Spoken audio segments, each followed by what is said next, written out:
¿Cómo te sientes? Venga. Bien. Después del jump, Me ha costado una llanta. menos 300. Bueno, mi nombre es Uri, tengo 23 años y soy de la zona de Tarragona. Me dedico principalmente al comercio online, e-commerce, y como hobby todo el mundo de motores, pero en especial los coches. Bueno, pues yo empecé en YouTube teniendo de referente a mi primo. Ya llevaba más o menos un año en YouTube. En ese año en el que él estaba en YouTube yo estuve un poco apartado, no tuve mucho contacto con él porque estaba haciendo otras cosas, y bueno, en cuanto me volví a juntar con él, cogí un coche suyo y dije, necesito volver a arrancar mi coche y darle caña. Así que mi primo me dijo, pues yo lo hago así, así, así, me dio los primeros 4 tips, me dejó su cámara para grabar los primeros vídeos y nada, empecé. Los mejores momentos del camino y los peores. Diría que los mejores, sin duda, son las experiencias vividas.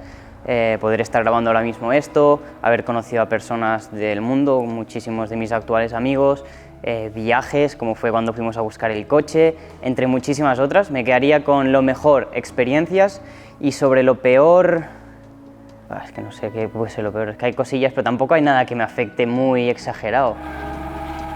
Realmente no es fácil conseguir patrocinadores porque tener una marca o una empresa que quiera patrocinarte es complicado, no patrocinan a cualquier persona, pero lo que sí que me he dado cuenta es que fuera de España, sobre todo en Estados Unidos, es más sencillo, las marcas están más acostumbradas, confían muchísimo más en nosotros, porque ahí puedes llevar el coche así por la calle y no pasa nada. Entonces una empresa te patrocina unas llantas porque sabe que cuando vayas rodando por la calle cada día con el coche lo verá mucha más gente. Los coches para mí, no voy a decir lo típico de son todo, pero me transmite felicidad, libertad y cuando arranco el coche meto la primera marcha y tengo que salir un poco revolucionado y escucho el motor, escucho cómo suena la conducción, escuchar cómo las ruedas van saltando y le pegas un pisotón, te transmite algo que solo las personas que de verdad tienen esta pasión lo entenderán. Es una sensación que te transmiten los coches que tienes que vivirlo y tienes que estar apasionado para entenderlo. Yo empecé a conducir con 18 años, realmente cuando me saqué el carnet, no fui de esos de que cogía la furgoneta del padre con 16 ni nada así. Yo a los 18 años, porque tenía mi motillo y yo iba regalado con la moto, pero cuando hice los 18 y a final de año me saqué el carnet, y en cuanto me saqué el carnet empecé a trabajar, o ya iba trabajando, no recuerdo muy bien, pero pronto, a los 2-3 meses de tener el carnet, me compré mi primer coche, un Honda Civic EG, y ahí fue cuando empezó todo. Sí, tuve un accidente, el único que he tenido a día de hoy, fue con mi Honda CRX del Sol, corriendo en Castellolí, en una tanda. Bueno, un chico no iba de la manera correcta y yo pues también era un poco inexperto, así que bueno, se me fue el coche y di contra un muro con la parte delantera izquierda. Mi amor por el tema japonés nace desde el primer momento en el que me empiezan a gustar los coches. No sé, me molaron los coches noventeros japoneses y por ahí nacería. Y sobre el tema del drift, bueno, yo siempre me han gustado los coches y veía gente derrapando y cosas así y dices, hostia, esto mola, pero claro, hacer drift no es barato y por aquellas yo no tenía dinero, no podía hacerlo, no conocía a nadie que lo hiciera, y fue cuando mi primo se compró su primer BMW, que empezamos a ir a dar unas vueltas por ahí, ver cómo iba. La primera vez que entramos en circuito dije, uff, esto mola mucho, y ahí fue cuando dije, yo quiero uno, y bueno, aquí construí el mío. Pues yo empecé a derrapar en simulador, aprendí ahí. Primero me acuerdo que jugaba al Forza en la Xbox One, creo que era de mi primo. Luego nos pasamos al simulador, a Seto, y como no tenía todavía coche dije, bueno, voy a aprender en el simulador, así cuando coja mi coche ya he aprendido bastante. Así que aprendí en el simulador, luego pasé a Z, y hice mi primera tanda el 4 y 5 de julio de este 2020. ¿Y quién me ha enseñado? Pues en general mi primo me ha enseñado lo más básico de cómo hacer esto, cómo hacer lo otro. Luego también sit time, o sea, derrapar, ya sea en simulador o en la vida real. Aprendes, te das cuenta de que haciendo unas cosas el coche se mueve de una manera u otra. Así que sería una combinación de simulador más lo que me ha enseñado mi primo.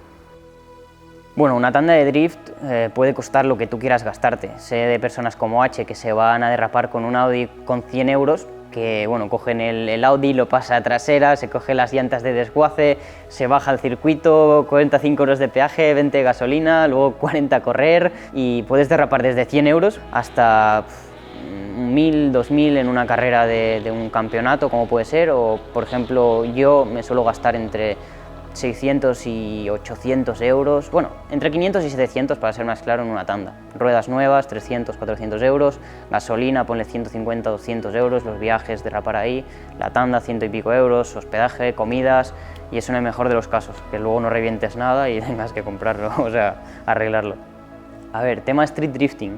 Es un tema muy polémico en España. Mientras no pongas en peligro a otras personas, otros coches o cosas así, lo veo bien. El drift es algo que se originó en las calles y quieras o no, todas las personas que hacen drift a día de hoy han derrapado por las calles, más o menos, y yo lo veo bien siempre y cuando no pongas en peligro a nada ni a nadie. La situación del drift en España, a ver, lo veo sinceramente tirando a mal, pero no es culpa de la gente de España, sino son muchas cosas, como por ejemplo las leyes que tenemos, que no nos dejan hacer coches guays, o si quieres hacer un coche bastante grande, bastante pepino, necesitas ya un remolque, un coche del que tirar, bueno, el dinero también, la economía en España no es tan alta como en otros lugares.